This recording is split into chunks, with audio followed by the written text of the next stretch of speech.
Hello guys, nandito na naman tayo sa recap ni kapatid.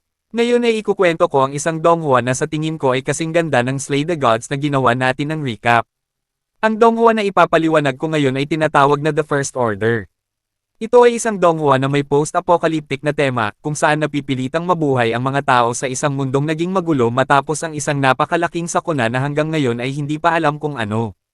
Napilitan ding magtago ang mga tao sa isang kuta upang makaligtas. Sa mundong ito, ay may mga taong nakatatanggap ng superpowers matapos ang tinatawag na awakening.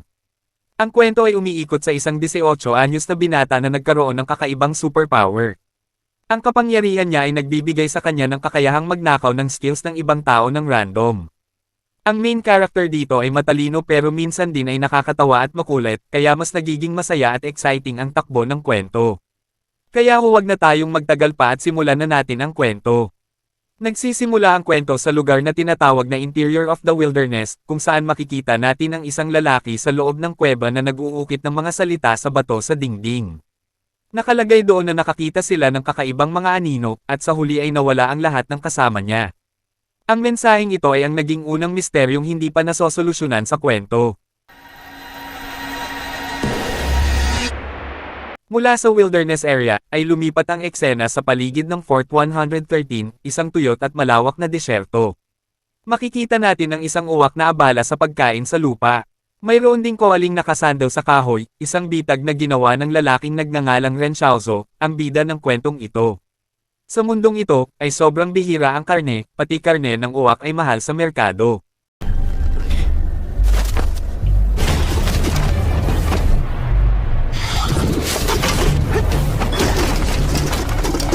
Para hindi makatakbo ang uwak, ay sinakal ito ni Xiaozo hanggang mamatay, pero sa proseso ay nasugatan ang palad niya.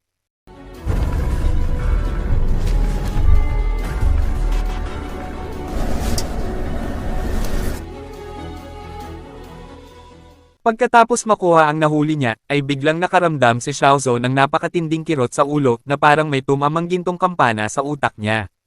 Hindi niya kinaya kaya nawalan siya ng malay sa gitna ng disyerto.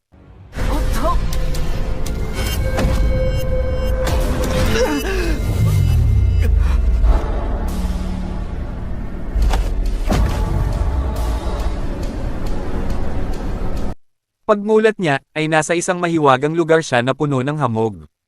May mesa at may typewriter. Sa harap ng mesa, ay may malaking pintuan. Nang hawakan niya ito, ay bigla siyang nagising pabalik sa totoong mundo.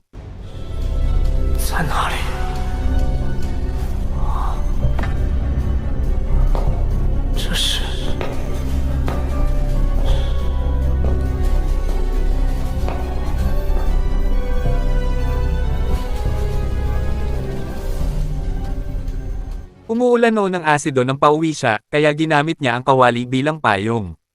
Pero may bandido na hamarang at sinubukang kunin ang uwak niya.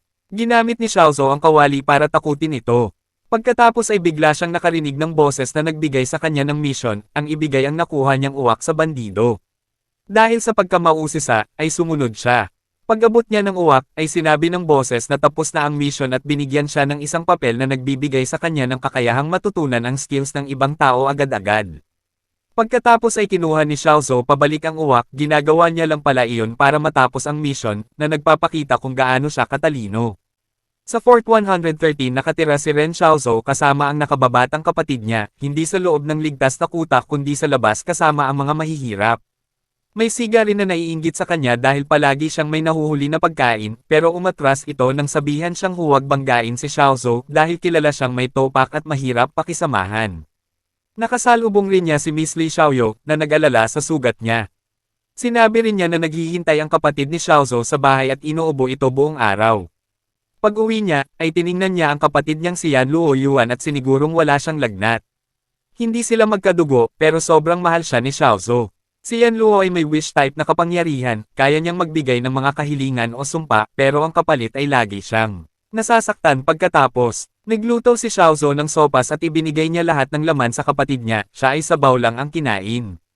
Iniisip niya ring yayain si Miss Xiaoyo na tumira sa kanila para may mag-alaga sa kapatid niya habang nanghuhuli siya sa labas, pero hindi pa nagtitiwala si Yan Luo sa babaeng iyon. Iniisip ni Yan Luo na tumutulong lamang si Miss Xiaoyo dahil sa mga nahuhuli ng kanyang kuya, pero pabiro namang sinabi ni Xiaozo na ginagawa daw iyon ng babae dahil gwapo siya. Sinabi rin ni Xiaozo sa kapatid niya na mag-aral ng mabuti at balang araw ay maging guro para magkaroon sila ng mas magandang buhay. Dahil sa panahong ito, ang pagiging guro ay isa sa pinakamagandang propesyon. Sa gitna ng paglalakbay ni Shu para ibenta ang karne ng ibon, ay ipapakita rin sa atin ang kakaibang bagay na meron sa pamayanang ito. Sa kabilang direksyon, ay may nakitang doktor na hindi pinapansin ang isang matandang mamamatay na. Ang ganitong kaguluhan ay normal na bagay at madalas nangyayari sa paligid ng Fort 113, kaya hindi na rin ganoon nagulat si Shu nang makita ito. Hanggang sa wakas ay dumating si Shu sa isang tindahan ng kakilala niya. Ito ay tindahan na pinapatakbo ng isang matabang lalaki na ang pangalan ay Wang Fuji. Pagkatapos kalkulahin at timbangin, ay magbibigay si Wang Fuji ng presyo na 700 yuan para sa uwak na nakuha ni Xiao Su, pero iniisip ni Shu na masyadong mababa ang presyo. Pakiramdam niya dapat kahit papaano ay mabenta ang uwak na ito ng 900 yuan dahil papalapit na ang taglamig kaya magiging mahirap kumuha ng supply ng karne. At dahil ayaw ni Wang Fuji na taasan ng presyo, ay ginamit dito ni Xiaozo ang klasikong paraan ng negosasyon na kadalasang ginagamit ng mga nanay na namimili. Kunwari aalis habang sinasabi na baka sa ibang tindahan makakuha siya ng magandang presyo. At syempre, ay dahil ayaw niyang mawala ang karne ng uwak, ay pinigilan ni Wang Fuji si Xiaozo bago pa ito makalayo. Tinanong din ni Wang Fuji kung magkano ang halaga ng ibon, ngunit dahil sayang ang oras sa pakikipagbolahan, ay pumayag na siyang ibigay ang 900 yuan na hinihingi ni Xiaozo kanina. Pero hindi ganoon kadali dahil itinaas pa ni Xiaozo ang presyo at ibebenta niya ito ng 1,200 yuan.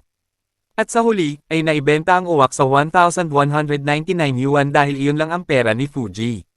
Bukod pa rito, ay tinanong din ni Xiaozo ang presyo ng antibiotics at anti-inflammatory na gamot na nagpasaya kay Wang Fuji kahit nagtatanong lang si Xiaozo. Nalalaman na ang presyo ng antibiotic ay 210 yuan at para sa mga taong may sakit, ay kailangan nilang uminom ng antibiotics 3 beses sa loob ng 3 araw, kaya aabot ng 630 yuan para sa 3 gamot. Dahil napakamahal ng gamot at hindi naman mukhang seryoso ang sugat sa palad ni Shu, sa huli ay hindi niya ito binili.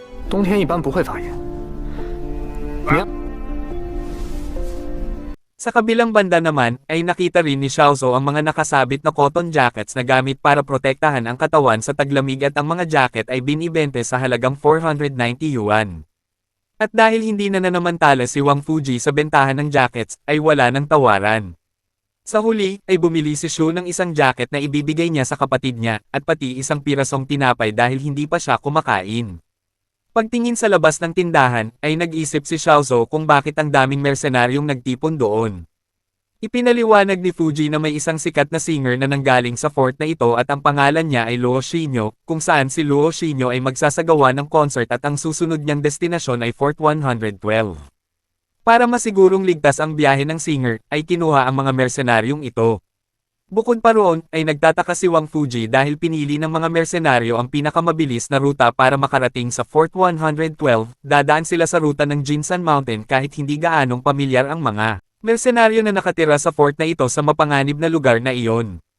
Pagkadinig ni Xiaozu tungkol sa Jinsan Mountain, ay naalala niya ang nakaraan kung kailan pumunta siya sa Jinsan Mountain at inatake ng napakapanganib na mga gutom na lobo.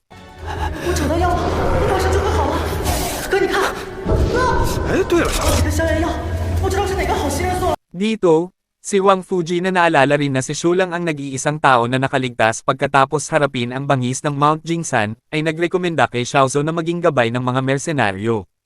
Pero ayaw ni Xiaozo, dahil siya mismo ang pinaka-nakakaalam kung gaano kadelikado ang kagubatang iyon.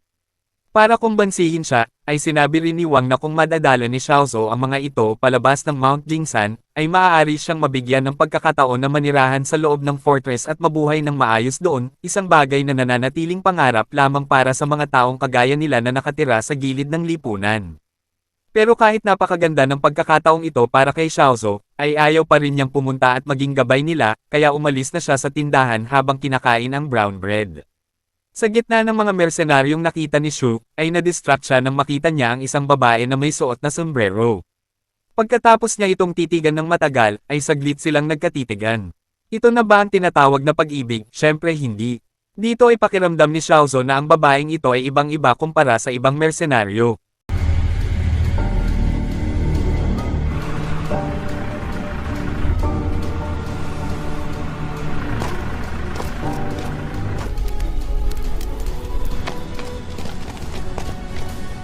Pagbalik niya sa barong-barong na bahay, si Xiaozu na tila pumikit ay pumasok ulit sa misteryosong silid. Nagtataka rin siya kung ano ba talaga ang lugar na ito na ba ang superpower niya na nagising. Madalas niyang marinig ang tungkol sa mga taong nagkaroon ng super abilities pagkatapos mag-awaken. Kahit ang nakababata niyang kapatid ay nagkaroon na ng superpower, pero si Xiaozu ay hindi pa rin alam kung paano gamitin ang superpower niya.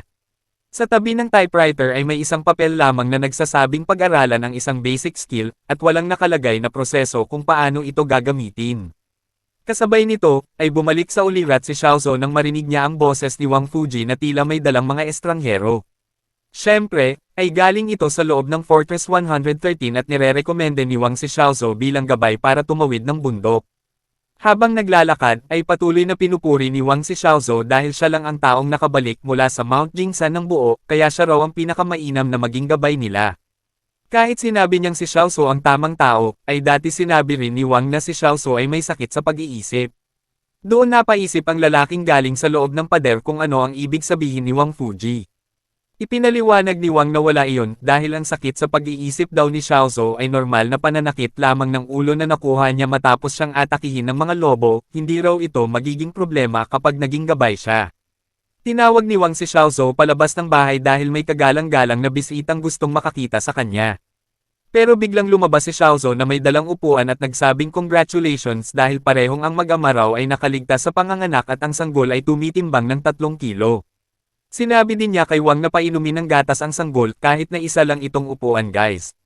Siyempre, ay nagkukunwari lamang dito si Xiaozu na baliw para hindi siya gawing gabay. Sa huli, ay agad na umalis ang 2 tao na galing sa loob ng fort nang malaman nilang dinala sila ni Wang sa harap ng isang baliw. 你今天1晚上之内给我找到合适人选，我就要出发，少给我们当幺蛾子。这小子就算。 Sa mga mersenaryo, ay nakita rin ni Xiaozu ang babaeng nakita niya kanina at ang superpower niya ay nagkaroon ng reaksyon nang mapansin niya ito. Dito niya nagsimulang maintindihan kung paano gamitin ang kapangyarihan niya. Inactivate ni Shu ang basic level skill paper sheet upang matutunan ang skills na meron ang babaeng nakasombrero.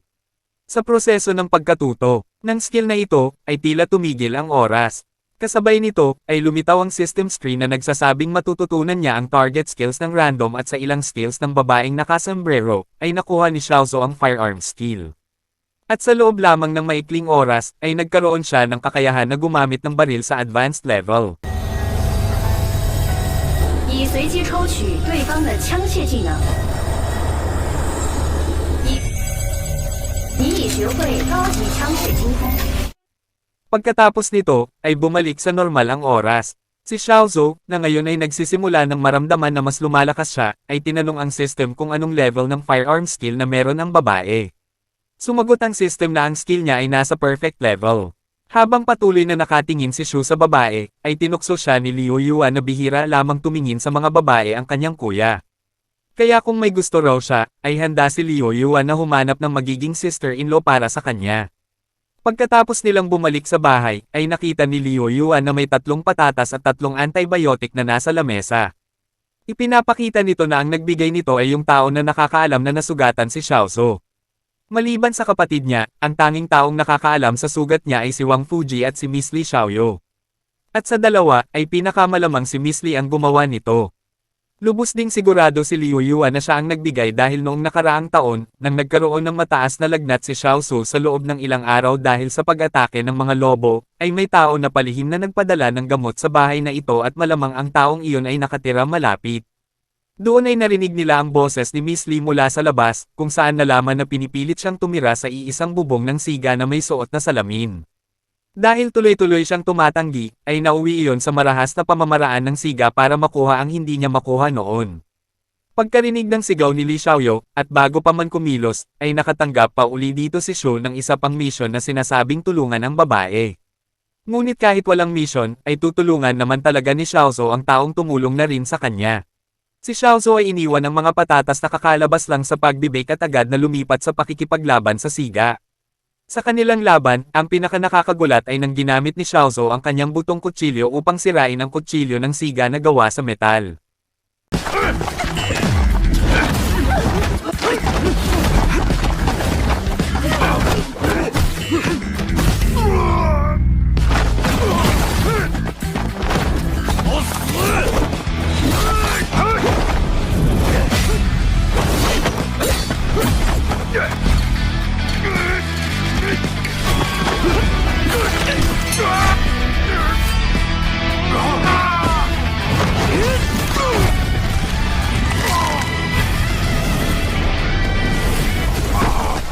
Pagkatapos matagumpay na mapabagsak ang siga, ay kinuha rin ni Xiaozhou ang mga piraso ng sandata ng siga at syempre tatapusin na sana niya ito, ngunit bago niya itusok ang kanyang sandata ay binigyan siya ng sistema ng panibagong misyon na hinihiling na palayain niya ang kanyang kalaban. Sa oras na ito, ay totoo na hindi tinapos ni Xiaozhou ang siga, ngunit itinuhog niya ang mga piraso ng kutsilyo sa bewang na hindi vital point. Pinayuhan rin ni Xiaozhou ang siga na agad na pumunta sa pinakamalapit na doktor upang tahiin ang kanyang sugat bago siya tunay na mamatay. 所做一下缝合，也许还有希望。如果及时去急诊的诊所。 At kaya matagumpay na nakumpleto ni Xiaozhou ang dalawang misyon ng sabay at bilang gantimpala ay nakakuha siya muli ng 2 piraso ng papel para sa pag-aaral ng basic skill.